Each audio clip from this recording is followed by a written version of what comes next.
Yeah, thank you very much, and thank you for your contribution. One of the most things that I like is the pan-Africanist bias that you put into the whole thing, that we mustn't lose hope. What agency are we there to develop? So, given AI and what you've learned in China, what interventions do you think we can immediately do right now, or that are already there? How can we reinforce that? Just quickly for the public so that they hear. I think we need to start from the basics to ensure that we restructure our entire education system, okay, and to have a pro AI education system. And we can't start from universities, we need to start at the crash level. Right, okay. Putting systems and put more resources, policies, and dealing with the issue of inequalities we have and poverty, and ensure that those in poor areas are able to access the very same best knowledge around these issues. And there's so much that the government can do in terms of injecting more resources and ensure that those who have the knowledge and can go to those areas so that it can't be an elite process. It has to be spread across the country. So this process should have started like yesterday, for example. You have connections into government. Since you're talking about rolling out amongst primary, kindergarten, etc., how soon do you think this is feasible in terms of timelines?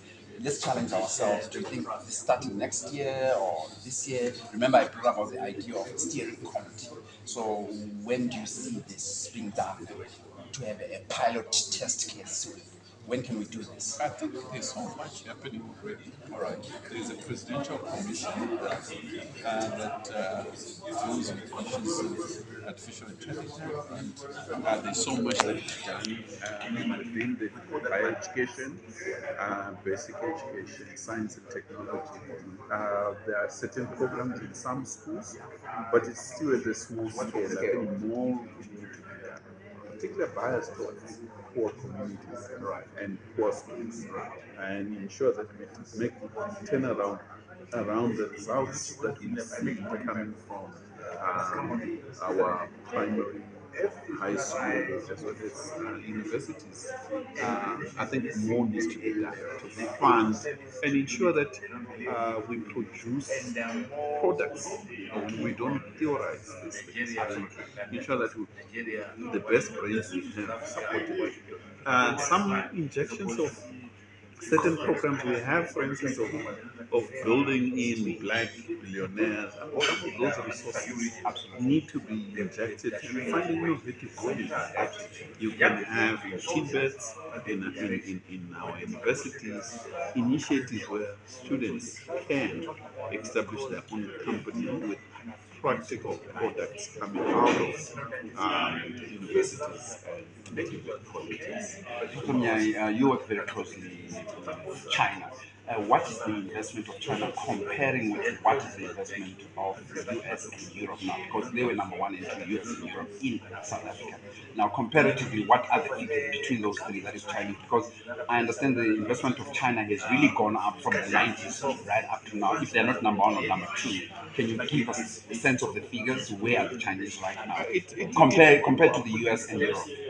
It depends which sector you're talking about. Overall, But overall, yeah. China remains our trading partner number one Number for the one, last yeah. 15, 16 years. And United States sits in number three or four, somewhere there. Somewhere there, right? Yeah. But Europe as region, I think is number one. Number one. But the bilateral, I think China remains. China remains number one. We do have the regional bank of BRICS here, the new development bank, Sure. BRICS here. What programs or what is the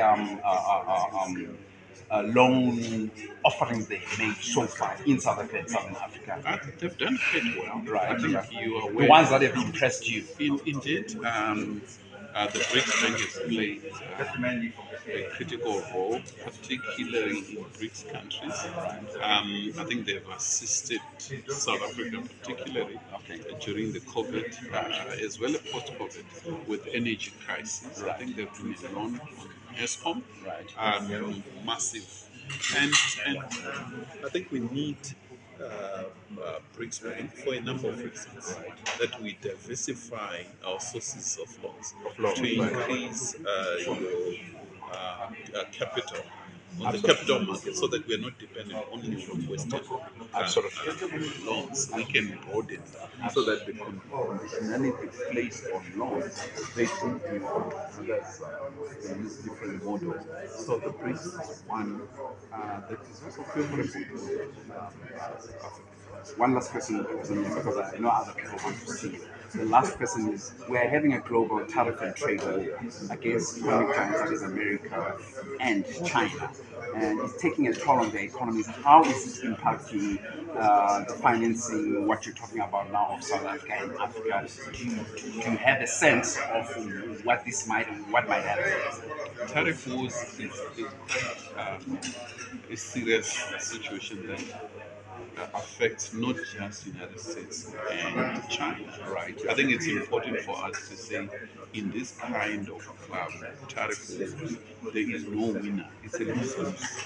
So it's a zero-sum It's game. a zero-sum game, and then our economy is deeply entrenched in the global economy. In the global economy. Therefore, I think there are Right. ripple effects, Absolutely. and we are most affected. Africa cannot develop when the two most important economies, number one and two, are at war with each other. Absolutely. I think the African development requires stability at the global system from both United States as well as China. Last question, Professor Monyae. I spoke to Professor Kofi and Professor Mtambara when we were in the conference there. I threw out the content to you and I asked Professor Mtambara and Professor Monyae, and we're hoping to get the same commitment from you about the steering committee to please to push this, because you